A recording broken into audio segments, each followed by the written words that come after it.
반갑습니다. 오랜만에 박수를 받아보는 것 같습니다. 저는 성균관대학교 아동청소년학과 그리고 인재개발학과, 최근에는 영재교육원 원장을 하고 있는 최인수라고 합니다. 오늘 저에게 주어진 시간 동안 창의적 자유인이란 거창한 주제를 쉽게 풀어가 보려고 합니다. 여러분들 경청해 주시고 나중에 또 궁금한 점이 있으면 질의응답 시간을 갖도록 하겠습니다. 창의성이라고 하는 단어에 대해서 여러분들이 이제 새롭게 감흥이 온다고 하시는 분은 아마 아무도 없을 거예요. 그죠? 너무 오랫동안 우린 들어온 거예요. 창의성이라는 단어를. 그리고 이제는 식상한 단어를 꼽으라 그러면 창의성을 꼽는 사람도 많이 있습니다. 그죠? 예. 그래서 사람들은 그렇게 생각하죠. 내가 오랫동안 들어왔으니까 창의성이라는 단어 자체에 대해서 나는 알고 있을 거다. 그렇게 생각해요. 그래서 제가 진짜 아는가 싶어서 물어봅니다. 그러면 이렇게 대답을 하시죠. 그거 내가 잘 알고는 있는데 말로 표현하기는 조금 그렇다. 이렇게 표현한 분들이 많으신데요. 그런 상태를 전문적인 학술 용어로 우리는 뭐라고 하죠? 모른다라고 우리는 표현하는 거죠. 예. 그건 제 얘기가 아니라 아인슈타인의 얘기예요. 아인슈타인이 네가 알고 있는 생각을 간단하게 표현하지 못한다고 하면 너는 모르는 거랑 다름없다 이거죠. 우리는 그렇게 식상하다고 하는 창의성, 많이 들었다고 하는 창의성에 대해서 아직도 모르고 있는 것 같습니다. 그러던 와중에 구세주로 등장하는 용어가 있어요. 4차 산업혁명. 이것도 좀 진부해지기 시작하는 찰나입니다만 사람들이 창의성보다는 이 단어를 좋아하죠. 왜? 여기에는 뭔가 산업이라고 하는 구체적인 그런 말이 포함되어 있는 것 같기도 하고, 혁명, 뭔가 바꾸는 것 같기도 하니까 혁신, 창의성 이런 걸 잘 표현하는 낱말이라고 생각을 합니다. 그래서 되게 각광을 받고 많은 사람들이 관심을 갖기 시작했는데, 저는 결론부터 얘기하자고 한다면 4차 산업혁명이라고 하는 것은 창의성을 또 다른 상품으로 포장한 것에 불과하다. 저는 이렇게 보고 있어요. 여러분들 중에 그러겠죠. 최 교수, 증거를 대봐. 네가 그렇게 생각하는 증거를 대봐. 이렇게 얘기할 텐데 증거를 대드리겠습니다. 4차 산업혁명이라고 하는 단어를 검색 엔진에 치게 되면은 떠오르는 몇 가지의 연관어들이 있어요. 그런 연관어들을 제가 설명하려는 의도는 없어요. 그런 연관어, 핵심 키워드들을 그냥 이미지로 바꿔서 보면 어떤 이미지가 보여지는가를 제가 제공해 드리고 거기에 공통점을 여러분에게 여쭤보려고 합니다. IoT, 사물 인터넷이죠. 모든 온라인과 오프라인 모든 것들이 연결된다고 하는 사물 인터넷. 연결이 되어 있는 것 같아요. 기억하시나요? 이세돌이라고 하는 천재 바둑 기사를 괴롭혔었던 알파고라고 하는 인공지능이죠. 인공지능이면서 여기 보시는 여러분들이 보이는 것처럼 이세돌과 맞은편에 앉아 있는 사람이 알파고는 아니죠. 그건 아자황이라는 사람이고 알파고는 저기 보이지는 않아요. 그러나 알파고가 움직이는 작동 원리를 보여줬었던 알고리즘입니다. 잘 몰라요, 저도 이 알고리즘에 대해서. 그러나 뭔가 연결이 되어 있는 것 같아요. 인공지능은 나하고 무관해. 그렇게 생각하시는 분도 계시죠? 어젯밤에 유튜브 보다가 주무셨나요? 아침에 일어났더니 내가 봤었던 내 제목이랑 되게 비슷한 동영상들이 떠 있어요. 그렇죠? 제가 이 기능을 아주 활용을 잘하고 있습니다. 저희 대학원 연구실에 가면 친구들 유튜브를 키면 이게 쫙 나와 있어요. 그러면 애들이 요새 뭐에 관심이 있는지를 제가 알 수 있는 거죠. 어쨌든 누가 하고 있나요? 그런 검색 엔진에서 찾아갖고 배열해 주는 거를 알파고가 하고 있어요. 알파고가 하고 있어요. 그래서 이미 인공지능은 내 코앞에 와 있다. 여러분이 알 수 있을 것 같습니다. 그다음에 빅데이터죠. 빅데이터, 이게 바하는 음악의 아버지다라고 하는 그런 것들을 음반회사의 빅데이터를 가지고 조사한 거예요. 여기서 보게 되면 제일 큰 덩치로 묶여져 있는 게 바하인데 모든 작곡가들이 바하랑 다 연결이 돼 있죠. 그래서 바하는 음악의 아버지다라고 하는 걸 빅데이터 분석으로 보여줬다. 그 다음 스팀, 최근 초, 중, 고등학교 교과서에서 한 주제를 한 영역에서 다루는 것보다 과학, 예술, 여러 가지 영역에서 골고루 보는 것이 더 도움이 되고 창의성에 도움이 될 거다 해서 시작하는 스팀 교육도 뭔가 이렇게 밀접하게 연관이 되어 있어요. 자, 지금까지 얘기했었던 여러 가지 키워드들의 공통점은 뭐죠? 연결이에요. 그러니까 4차 산업혁명들의 키워드들의 공통점을 이미지화했을 때 거기서 추출할 수 있는 추상화 해보면 연결이라고 하는 게 되는 거죠. 그러니까 4차 산업혁명 연결인데 그러면 이 사물들을 연결하는 능력을 우리는 뭐라고 부르죠? 스티브 잡스는 사물을 연결하는 능력이 창의성이다 이렇게 얘기하고 있어요. 그러니까 4차 산업혁명은 연결이고 연결하는 능력은 창의성이고 그러니까 4차 산업혁명은 또다시 창의성의 중요성을 부각시켜주는 중요한 역할을 하고 있다. 저는 이렇게 보는 거예요. 근데 연결이라는 게 그냥 이루어지진 않죠. 여러분들 젓가락, 숟가락 이렇게 연결시키는 걸 우리가 창의적이라고 하진 않아요. 우리가 연결을 제대로 하려면 뭘 해야 되죠? 우리 머릿속에 있는 공간 중에서 되게 멀리 있는 것들이 연결시켜야 돼요. 이를테면 국화꽃을 피우기 위해서 소쩍새가 봄부터 울었다. 소쩍새와 국화꽃을 연결시킨다라고 하는 것 자체가 굉장히 먼 거죠. 그죠? 저는 생각도 못했을 텐데 한 시인의 머릿속에는 이게 연결이 되는 거예요. 그래서 여러분들은 그런 먼 연결을 위해선 징검다리를 여러분들이 머릿속에 집어넣어야 되는데 징검다리를 하는 가장 좋은 방법, 징검다리를 만드는 가장 좋은 방법은 우리 학교에서 개설된 창의적 사고라고 하는 수업을 듣는 거다. 제가 이렇게 말씀드리고 싶어요. 그 외에 다양한 경험도 해야 되겠고 도전도 많이 해야 되겠죠. 제가 오늘 지금 창의적인 사람에 대해서 얘기할 때 어떻게 하면 창의적인 아이디어를 많이 생성해내느냐라고 하는 것을 설명하려고 하려는 의도를 갖고 있지는 않아요. 오늘 제가 말씀드리고자 하는 내용은 좀 더 어떻게 하면 창의적인 사람이 되느냐라고 하는 삶의 태도라든가 자세라든가 이런 것들에 대해서 얘기하려고 합니다. 4차 산업혁명에도 창의성이 중요하다고 얘기하니까 나는 창의적인 사람이 돼야 되겠다. 최인수 교수가 오늘 정의한다니까 잘 들어야 되겠지. 근데 사실 저도 잘 모릅니다. 창의적인 사람이 어떤 사람인지. 그러나 창의적인 사람이 아닌 사람은 제가 확실하게 얘기할 수 있어요. 그 사람이 누구냐? 아까 제가 말씀드렸던 것처럼 이세돌하고 바둑을 두었던 아자왕이라고 하는 사람인데요. 이 아자왕이라고 하는 사람 자체를 얘기하는 게 아니라 이 바둑을 두는 장면에서 보여주는 이미지에서의 아자왕을 얘기하는 거예요. 이 아자왕은 어떤 일을 했나요? 이 사람은 감정도 없고 의사표현도 없고 로봇 알파고라고 하는 그 인공지능이 내리는 명령에 따라서 움직이는 로봇과 같은 모습이었잖아요. 그러니까 이건 거의 인간이라고 보기 없는 로봇과 똑같은 건데 로봇과 똑같은 사람이 우리가 창의적인 사람이라고 할 수는 없는 거 아니겠어요? 그러니까 어쨌든 제가 볼 때는 이 아자왕이라고 하는 사람은 가장 창의적이지 않은 사람이다. 그 이유는 자율적으로 선택하고 결정 내리는 게 아무것도 없고 대부분 타율적인 타자가 내린 명령에 따라서 움직이는 것이기 때문에 제가 그렇다라고 표현하는 거예요. 창의적인 사람을 오리지널한 사람이라고 얘기하는데요. 이 오리지널이라고 하는 말의 어원은 오리진 또는 제네시스예요. 그래서 이 제네시스라고 하는 말은 세상을 창조했다라고 하는 역사를 담은 책이 있어요. 그 책의 제목입니다. 뭐죠? 창세기라고 하는 책의 제목이 제네시스예요. 그래서 이 창세기에는 창의 창조와 관련된 되게 많은 에피소드들이 있고 거기서 우리가 많은 교훈을 또는 은유를 얻을 수가 있는데요. 그럼 창의적인 사람과 관련된 에피소드는 어디 나오느냐? 인류의 최초의 사건이 뭐죠?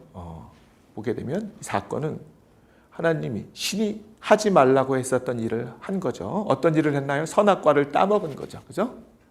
따먹었어요. 아주 평화롭게 잘 살고 있었던 천국과 같은 에덴 동산에서 어떤 사건이 벌어진 겁니다. 하지 말라고 했던 얘기를 그 일을 아담이 해버리고 그 사실을 알게 된 신이 노에서 나타나죠. 그래가지고 아담에게 한 말이 있습니다. 화가 나서 뭐라고 했을까요? 여러분 같으면은 여러분이 만약에 신이라고 한다면 아담한테 뭐라고? 대답이 안 나오니까 제가 초등학교 학생들한테 물었더니 초등학생들이 답한 거 말씀드릴까요? 자, 알아요. 얘기해봤더니 신이 이렇게 얘기했을 것 같아요. 아담, 너 몇 대 맞을래? 그건 아니었겠죠. 어쨌든 뭔가 잘못했으니까 질책을 했을 것 같고 죗값을 물었을 것 같은데 거기에서 제가 읽어봤더니 이렇게 나왔어요. 아담 너 어디 있느냐 이렇게. 여러분 이게 궁금하지 않으세요? 너 어디에 있느냐 이게 왜 나왔을까? 그래서 영어 성경을 찾아봤더니 영어에도 Where are you로 돼 있어요. 그래서 이건 제가 혹시 번역이 잘못된 게 아닐까 싶어가지고 혹시 찾아봤더니 히브리어로 된 거는 이렇게 돼 있더라고요. 뭐 하얀 종이에 까만 점들이 찍혀 있는 건데 어렵게 번역을 하고 나니까 이 말도 역시 너는 어디에 있느냐라고 하는 말이에요. 참 궁금하죠. 이게 도대체 어떻게 된 건가 궁금해가지고 제가 고민하고 있던 찰나에 하버드 대학교의 하비 콕스라고 하는 철학자가 저한테 답을 준 거죠. 여기에서 Where are you? 라고 할 때 그 are라고 하는 비동사는 상황이나 상태를 얘기하는 게 아니라 존재를 얘기하는 거다. 데카르트가 얘기한 거랑 똑같다 이거예요. 데카르트는 세상에 존재하는 모든 것들을 의심했는데 의심하고 있는 자기 머리, 자기가 생각하고 있다는 사실 자체는 확실하다고 얘기한 거죠. 그러니까 생각하는 나는 존재한다처럼 존재로 풀어야 된다는 거예요. 그러니까 신은 아담에게 너 존재가 어디 있느냐라고 얘기한 거예요. 왜? 그 창세기를 읽어보면 어떻게 되어 있냐면 아담은 세상을 창조한 신의 형상을 따라서 창조되었다고 되어 있어요. 그리고 세상 만물을 다 다스려라. 그런 힘과 막강한 파워를 줬는데 고작 아담은 뭐라고 얘기하나요? 제가 한 건 아니고요. 이브가 먹으래서 그랬는데요. 이브는 왜 그랬어? 그랬더니 아유 뱀이 먹으라 그래서 먹었는데요. 그러니까 신이 생각할 때는 뭐죠? 쪼잔하게 짝이 없는 거예요. 한마디로 세상을 다스리라고 하는 나와 비슷하게 만든 놈이 뱀이라고 하는 알파고의 명령을 따라서 움직이는 아자왕과 같은 일을 하고 있으니까 서운한 겁니다. 그래서 별거 아닌 것 같은 선악과 사건이 우리에게 굉장히 중요한 의미를 창의성과 관련된 것을 주는 것은 이러한 맥락에서 우리가 풀어볼 수 있다는 거예요. 그렇죠? 그러면 우리가 4차 산업혁명이나 창의성이나 이런 걸 막 키워야 된다고 자식들을 키우려고 하잖아요. 여러분 뭐 자식이 있는 분들은 그렇게 노력할 거예요. 근데 우리가 하고 있는 방향이 제대로 가고 있는지에 대해서 한번 고민해 볼 때가 되었다는 거죠. 장안의 화제가 되었던 스카이 캐슬입니다. 이거 예서의 책상이죠. 여기서 공부하신 분 계신가요? 여하튼 일평남짓한 그 공간에서 예서가 원해서 들어갔다 그러면 오케이. 그런데 만약에 예서의 부모나 명령에 의해서 예서가 들어갔다고 한다면 얘기는 달라지는 거죠. 그렇죠? 예서의 선택이 아니라 타율에 의해서 들어가가지고 얘는 뭐가 되고 있는 거예요? 부모라고 하는 알파고의 명령을 따르는 아자왕이 되어가고 있는 거죠. 다른 말로 꼭두각시가 되어 있다고 볼 수 있는 거예요. 나는 사랑해서 그랬는데 근데 우리 애는 꼭두각시가 되어가고 있는지도 모릅니다. 제가 좋아하는 숲에 보면 뭐 자풀부터 시작해서 아름다운 나무, 꺾어진 나무, 썩은 나무, 여러 가지 있기까지 잘 조화롭게 잘 조화를 이루어서 살고 있는데 우리가 키우려고 하려는 자식은 이 중에 자연과 자유롭게 어울리는 애가 아니라 이런 분재의 모양으로 자식을 키우고 있는 게 아닌가 이렇게 생각해 볼 필요가 있는 거죠. 그래서 이런 타율적인 명령과 어떤 가이드에 따라서 수동적으로 움직였었던 우리의 아동 청소년들이 커서는 짬뽕이나 짜장면 어떤 걸 먹어야 될지 고민을 하게 되는 결정장애의 문제를 갖게 되고 있는지도 모른다는 거예요. 여러분들이 결정장애라는 검색어를 치게 되면 대한민국의 청소년들 다수가 경험하고 있다고 하는 겁니다. 우리나라뿐만이 아니라 외국도 마찬가지예요. 그러나 그럼 이거 뭐냐 이거예요. 그렇게 해서 큰 아이들이 직장에 들어가면 결정을 못 내리니까 직장인들이 제일 싫어하는 상사가 누구죠? 우물쭈물하고 결정 못 내리는 상사라는 거예요. 그러니까 이거는 한 개인의 문제뿐만이 아니라 직장에 들어가서도 문제가 되고 직장을 넘어서 단위가 매크로한 단위로 국가 단위로 들어가게 되면 어떤 문제가 발생하게 되나요? 개인의 문제는 개인에 국한될 수도 있어. 그러나 이 문제가 더 큰 문제가 된다고 한다면 어떻게 되나 보세요. 나에게 주어진 선택을 내가 나한테 미루고 나한테 주어진 자유를 나 불편해. 이거 나 못하겠어. 이렇게 넘기게 되면 어떤 일이 발생하느냐.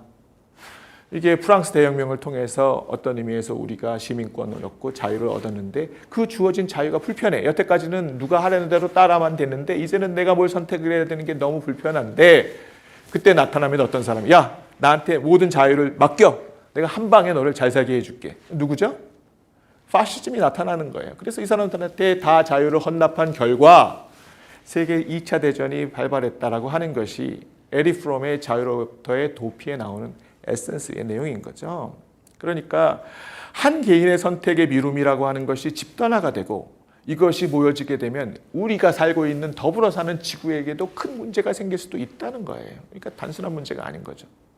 창세기부터 2차 대전까지 그 맥락 속에서 창의로운 자유인이라고 하는 이 화두가 계속 우리에게 울림이 있는 상황이 되는 거예요. 그래서 이런 결정장애를 없애기 위해서 우리가 하고 있는 건 성균관대학교 카운슬링 센터에서 미르교 스피투피 와라 우리 프로그램 고쳐주겠다 하기도 하고 머리 똑똑한 친구가 어플리케이션도 개발했어요. 예, 소켓이란 결정장애 해결 어플리케이션도 나온대요. 뭐 이런 것도 하고 있어요. 자, 이런 미봉책 말고 좀 더 본격적인 해결책을 우리는 원하는 거겠죠. 어떻게 해야 될 거냐. 그런 측면에서 두 가지 역량이 필요하다는 거예요. 우리 성균관대학교 학생들 이 두 가지 역량을 가지면 이런 문제들로부터 우리가 조금씩 벗어날 수가 있다는 건데 어떤 거? 첫 번째가 창의성이 필요하다는 거고요. 두 번째는 공감, 배려, 소통. 여러분 그런 얘기 많이 들어봤죠. 요새 최근 중요한 것이 이런 정서와 관련된 능력을 여러분이 갖추는 것이 필요하다는 겁니다. 이 사진은 알파고를 한테 진 커제가 울고 있는 사진이라고 해서 많이 보도가 되고 있는데 제가 보는 관점은 달라요. 이거는 커제가 이긴 거다. 알파고는 절대 지고도 울지 못한다. 울 수 있는 그런 커제는 알파고에게 이긴 거다라고 제가 보는 거죠. 자, 창의성과 정서지능, 어떤 의미에서 감성 능력을 우리가 키우기 위해서 가장 좋은 방법 하나를 제가 오늘 소개시켜 드리려고 합니다. 그것은 한 번도 하지 않은 일학이라고 하는 거예요. 제 성균관대학교에서 이 한 번도 하지 않은 일학이라고 하는 학생들 굉장히 많이 있습니다. 그 이유는 제가 이거를 수업 시간에 한 10몇 년 넘게 학생들한테 프로젝트를 내주고 16주 동안에 이 일을 하고 난 다음에 발표하는 것을 하게 되는데요. 처음에 이렇게 크게까지 잘 되리라고 생각되지는 않았는데 학생들이 이 프로젝트를 통해서 자기 안에 숨어 있었던 포텐, 창의성을 찾고 또 자기가 몰입할 수 있는 어떤 주제를 찾고 도전심도 찾고 그래서 내가 대학 생활에서 나름대로 이정표가 되었다라고 저한테 피드백을 준 학생들이 많아지고 있기 때문에 저는 확신을 가지고 여러분에게 얘기를 할 수 있어요. 이를테면 이런 학생이 있었어요. 이 학생은 어느 날 중간고사 이후에 부목을 하고 왔습니다. 너 어디 다쳤냐 그랬더니 안 다쳤다는 거예요. 왜 했어? 했더니 글쎄요, 과제도 해야 될 겸 요새 공부도 너무 하기 싫고 삼수를 해서 성균관대학교에 들어왔는데 너무 공부하기가 싫고 그래서 어때? 그랬더니 이제 너무 하고 싶다는 거예요. 중간고사 때 이거를 하고 왔으니까 어떻게 했어요? 이 학생은 디자인과 학생인데 결론은 디자인과 수석 졸업했습니다. 그러니까 한 번도 하지 않은 일학이라고 하는 건 아주 거창한 일, 큰 거 이런 게 아니라 내 일상에서 내가 하는 일들 중에서 조금만 바꿔보는 것부터 시작하자는 거예요. 그런데 그건 최인수 교수가 생각한 거냐 그러면 그건 아니고요. 시카고 대학에서 노벨상을 수상한 100여 명의 사람들을 인터뷰한 프로젝트에서 그들이 창의성을 발휘하게 된 원천이 이러한 어떤 새로운 것들을 함으로 인해서 관점을 바꾸고 다양한 경험을 했었고 이러한 것들이 굉장히 중요했다고 얘기했기 때문에 그것을 제가 성균관대학교 학생들한테 권하는 겁니다. 그것도 이런 거예요. 노벨상도 말이죠. 내가 노벨상을 타야지. 안 되면 되게 하라. 정신력으로 타야 되겠다. 이러면 절대 스웨덴에서 전화가 안 오는 거예요. 그런데 일상 속에서 내가 일상적인 친구와의 관계를 통해서 계속해서 트러블이 생기는데 조금만 바꾸고 내가 학교를 다니는 길도 매일 다니는 길로부터 조금 다른 길로 바꾸고 또 직장에 다니면서 내가 하는데 어떤 업무를 처리해야 되는 그 일의 프로세스도 조금 바꿔보고 이런 everyday 일상 속에서의 새로움을 경험하려는 노력을 하는 가운데에서 지내다 보면 스웨덴에서 전화가 올 수도 있다는 거예요. 그러니까 지금 우리나라는 뭔가가 어쨌든 거창한 거를 놓두고 그 목표를 향해서 달려가야 된다고 되지만 더 중요한 것은 창의성은 소수의 기프티드 된 사람만이 갖고 있는 특성이 아니라 내 안에 숨겨져 있는 이 포텐이 다양한 일을 하면서 나도 모르게 내가 진짜 좋아하는 어떤 일을 하게 될 때에 그리고 그 일에 빠져서 몰입하고 꽤 오랜 시간을 내 그 일에 전념하게 될 때 뒤돌아보면 창의적인 일이 뒤에 남아 있는 것으로 생각을 해야 되는 것이지 내가 창의성이 되겠다라고 하는 생각을 가지고 그걸 가지고 여러분들이 거창한 창의성 이렇게 생각하는 것은 순서가 잘못되어 있다. 저는 그렇게 생각합니다. 그래서 최인수가 얘기하는 창의적 자유인이라고 하는 개념은 어떤 거냐 하면 지금부터라도 여러분들이 내가 좋아하는 그 어떤 것을 스스로 찾고 결정해 나가는 과정이다. 그런 과정을 끊임없이 수행하는 사람이다. 저는 이렇게 풀고 싶습니다. 제 강의를 들어주셔서 감사합니다.